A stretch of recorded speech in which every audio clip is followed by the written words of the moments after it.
Mga pensioner, kumakalat ngayon online ang isang video na nagsasabing may apat na malaking pagbabago ang SSS ngayong Hulayo 2026, kasama na ang bagong minimum na 5,000 piso na pensyon, bagong payout schedule batay sa inyong SSS number, at isang clawback policy na maaaring magbawas ng inyong pensyon.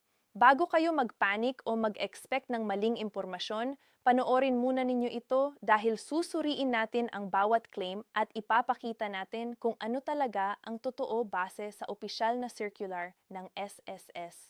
I-subscribe na po kayo sa aming channel na SSS Update Today para palagi kayong updated sa mga pinakabagong balita tungkol sa inyong pension at mga benepisyo.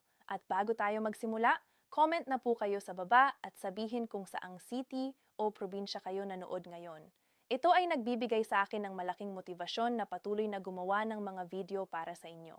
Una, suriin natin ang unang claim na may bagong enhanced pension formula na nagbibigay ng minimum na 5,000 piso bawat buwan para sa mga may 10 taong contributions.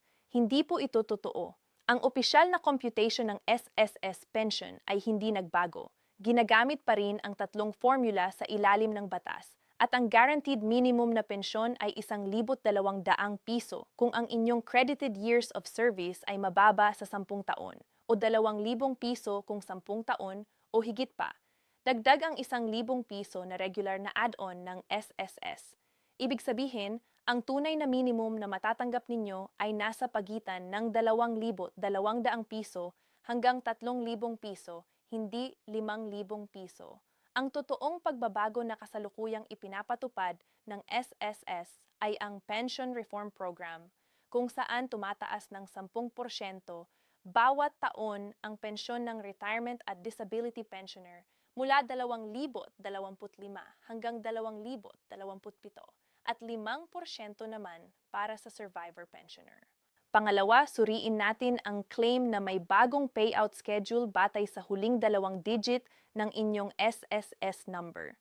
Hindi rin po ito totoo. Ang schedule ng pagbibigay ng pensyon ay nakabatay pa rin sa inyong date of contingency ayon sa SSS Circular 2020-024. Kung ang inyong date of contingency ay 1 hanggang 15, kayo ay batch 1 at ang crediting date ninyo ay tuwing unang araw ng buwan. Kung ang date of contingency naman ninyo ay 16 hanggang 31, kayo ay batch 2 at ang crediting date ay tuwing ika-16 ng buwan. Walang bagong sistema na batay sa SSS number. Pangatlo, pag-usapan natin ang tungkol sa claim na may bagong Annual Pensioners Reconfirmation Form o APRF na kailangang isumite bago ang September 30 kundi masuspinde ang inyong pensyon. Hindi namin ito nakumpirma bilang opisyal na patakaran ng SSS. Kung may alalahanin kayo tungkol sa inyong annual confirmation bilang pensioner, ang pinakamainam na gawin ay direktang magtanong sa inyong SSS branch o tumawag sa opisyal na hotline ng SSS para malaman ang tamang proseso, sa halip na umasa sa mga hindi kumpirmadong balita online. Pang-apat, at ito ang pinakakailangang linawin, ang tungkol sa tinatawag na pension clawback policy, kung saan babawasan ang pensyon ng mga retirado na patuloy na nagtatrabaho. Wala kaming nahanap na opisyal na circular o anunsyo mula sa SSS tungkol sa bagong patakarang ito, kasama na ang kwento tungkol sa isang partikular na pensioner na binawasan ng kanyang pensyon. Mahalagang tandaan, kapag walang opisyal na sinasabi ang SSS mismo, huwag munang paniwalaan agad ang mga ganitong kwento, lalo na kung ito ay may kasamang detalyadong halaga na parang gawa lang para takutin ang mga pensioner.